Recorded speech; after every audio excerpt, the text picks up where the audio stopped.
BNP জাতীয় নির্বাহী কমিটির সদস্য শেখ রবিউল আলম এই যে বিএনপির প্রার্থিতা নিয়ে তিনজনের মন্তব্য শুনছিলেন, নিশ্চয়ই বাইরে আরো যে মন্তব্য সেগুলো আপনার নজরে এসেছে, এবং এই যে বিএনপির মতো বড় দলে সবসময় একটা বড় সংখ্যার জায়গা থেকে অনেক তো মনোনীত মনোনয়ন প্রত্যাশিত অনেক থাকেন, এর মধ্যে দুটো ঘটনা ঢাকা চট্টগ্রাম এবং ঢাকা ভাঙা এক্সপ্রেসওয়ে, এবং সামনের দিনে এই কি বলবো এই মেনে না নেওয়াটা আরো বেশি বাড়তে পারে কিনা সেই শঙ্কা আছে কিনা, আর সবার যে মন্তব্য আকাঙ্ক্ষাকে অনেকটাই ধারণ করলো না কিনা, 2001-এর সেই ফ্রেমে আটকা থাকলো কিনা বিএনপি।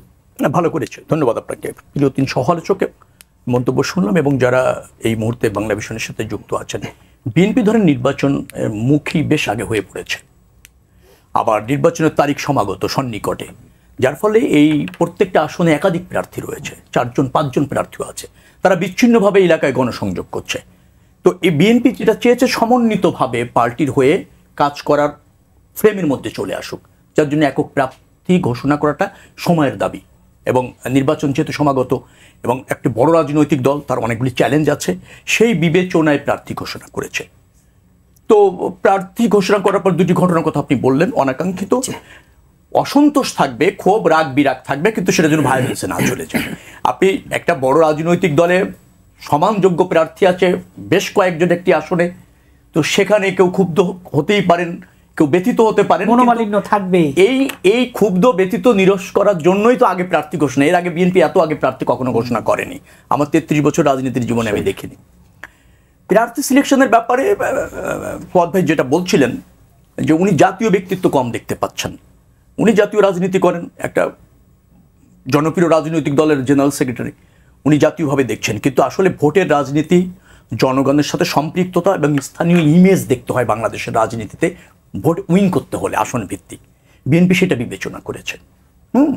তো সেই বিবেচনা করেছে, সেখানে আমার কাছে মনে হয়েছে প্রার্থী, আমার মনে হয় তিনজনের চেয়ে আমি বিএনপি রাজনীতির সাথে বেশি যেহেতু যুক্ত, আমি তো আমার কাছে মনে হয়েছে যে প্রার্থী সিলেকশন ভালো হয়েছে। দু একটি বিচ্ছিন্ন থাকতেই পারে এবং সেগুলি পরিবর্তনের সুযোগ দল দেখেছে, তো প্রাথমিক তালিকা, হ্যাঁ সুযোগ রয়েছে। তো প্রার্থী তালিকা প্রকাশ করার পর খুব বেশি অনাকাঙ্ক্ষিত ঘটনা ঘটেছে বলে আমার কাছে মনে হয়নি, যার ফলে আমি এটাকে ইতিবাচকভাবে দেখছি। আবার 63টি আসন এখনো পর্যন্ত আপনার প্রার্থী ঘোষণা করা হয়নি। ফুয়াদ ভাই বলছিলেন যে আমি পাইনি, এরকম একটা কথা বলেছিলেন, ভালোবেসে বলেছেন এটা। আসলে আমি লাস্ট ইলেকশন করেছি ঢাকা 10 আসন থেকে, ওইটার প্রার্থী এখনো ঘোষণা করা হয়নি, ঠিক হবে। তো আমার মনে হয় যে ঘোষণা করলে বোঝা যাবে, জানা যাবে, তবে দলের সব সিদ্ধান্তশীল থাকছে। দল অনেক কিছু অনেকভাবে বিবেচনা করে। আমরা যারা দলটাকে ভালোবাসি, দলটাকে রিপ্রেজেন্ট করি প্রতিকূল অবস্থায়, সব অবস্থায় এবং সামর্থ্যের সব কিছু দিয়ে, তাদের হচ্ছে দলটাই বড়, দলের স্বার্থটাই বড়, সে জায়গায় আছি।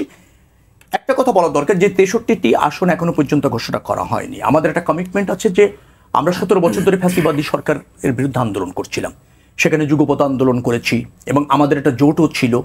এই জোট ঐক্যবদ্ধভাবে কর্মসূচি দিয়েছে এবং আমাদের সাথে জোটের রাজনীতিতে শেখ হাসিনার পতন অধীনে নির্বাচনে যাবে না ওই জোটের, এরকম কমিটমেন্টও ছিল, এবং শেখ হাসিনার পতন ছাড়া ঘরে ফিরবে না এই কমিটমেন্টও ছিল।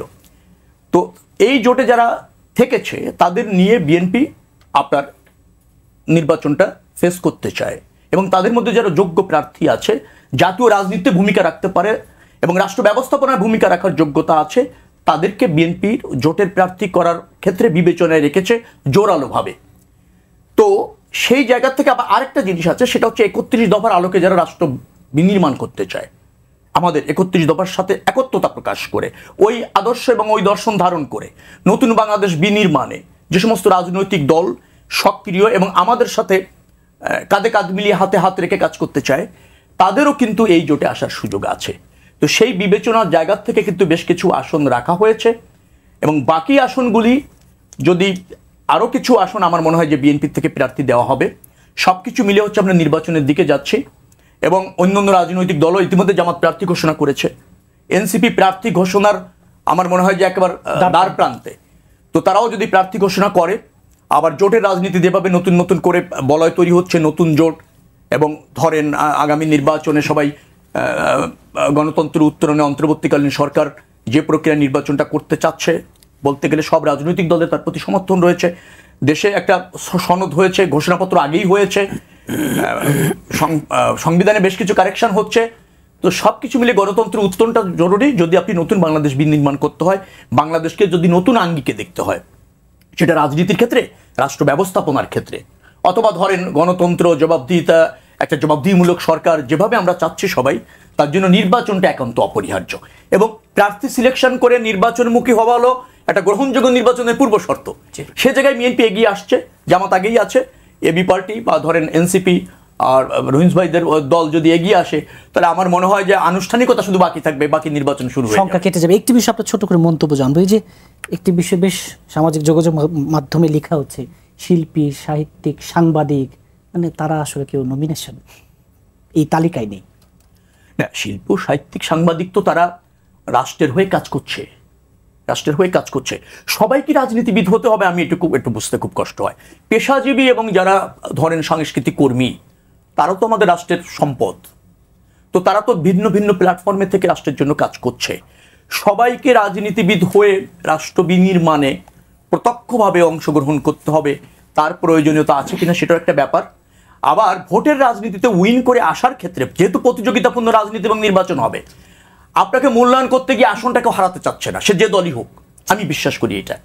তো ওই ভোটের রাজনীতি বিবেচনা করতে গিয়ে আমার মনে হয় 2-4 জন যারা এরকম মনে করেছিলেন যে দলীয় নমিনেশন পেলেই উইন করবে, সেটা মনে হয় দল মনে করছে না, ব্যক্তিগতভাবে মনে করছে। আমি একটা কথা বলি, 9 জন খুঁজে পেয়েছেন 237 জনের মধ্যে, আরো 63 জন বাকি। আমার চিনা যারা মতো 5-6 জন ওখান থেকে হয়ে যাবে, অর্থাৎ 5%-এর আমাদের কথা ছিল, 15 জন নারী আমরা পাচ্ছি না। এই যে তালিকাটা দেখলাম, এই তালিকাটা আসলে 2001 সালের যে ইলেকশন ফ্রেমওয়ার্ক ছিল বিএনপির বাংলাদেশের রাজনীতির, সেই ফ্রেমের ভিতর থেকে একটা তালিকা দেখলাম।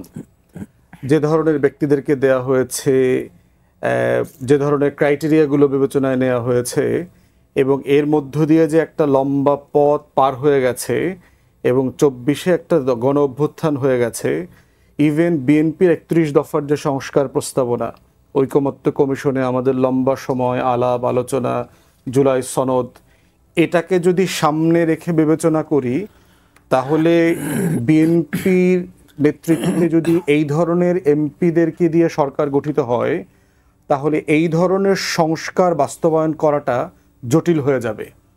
কারণ হচ্ছে আপনি কোন ধরনের প্লেয়ার দিয়ে স্কোয়াড করছেন, আপনার টিম তৈরি করছেন, সেটা দিয়ে মেসেজ দেয়া যাবে যে আসলে আপনার প্রতিপক্ষের বিরুদ্ধে আপনি কিভাবে খেলবেন। তো সেই জায়গাতে আমি মানে ওই যে ওয়াও একটা মোমেন্ট, যে ইউরোকা মোমেন্ট, যেটা যে ও ব্রিলিয়ান্ট, বিএনপি আসলেই খুব ব্রিলিয়ান্ট সিলেকশন করেছে, সেই রকম আনন্দিত হবার মতো অথবা এক্সাইটেড হবার মতো প্রার্থী 2-4 জন হতে পারে। যেমন ধরেন সানজিদা তুলি ঢাকা 14 দিয়েছে, মায়ের ডাকের সাথে আমরা লম্বা সময় রাজপথে একসাথে লড়াই করেছি। যদিও আমি যতটুকু জেনেছি, সানজিদা তুলি আসলে ওই আসনের জন্য নমিনেশন চায় নাই, তার সমস্ত আশেপাশের কোনো একটা আসনের জন্য চেয়েছে, তার বাসা টাসা যেদিকে তেজগাঁয়ে, এসব এলাকাতে। আবার আমি ব্যক্তিগতভাবে চাই না যে আসলে এই ধরনের মানুষ রাজনীতিতে আসুক, কারণ মায়ের ডাকের মতো যে মানবাধিকার নিয়ে লড়াই করার সংগঠন এবং এই ধরনের অ্যাক্টিভ ইন্টারন্যাশনালি রিনাউন্ড লোকরা পিওর পার্টি পলিটিক্সে আসাটা দেশের জন্য ক্ষতিকর, কারণ তার লড়াইটা আসলে সবার জন্য, সব মানুষের জন্য, পুরো দেশের জন্য। সেই জায়গাতে তো still it's a good choice certainly. এবং সেখানেও জামাতেরও একজন ভালো ক্যান্ডিডেট আছে, ব্যারিস্টার আরমান, যিনি গুম হয়েছিলেন 8 বছর ধরে। তো সেটা একটা ভালো পিক।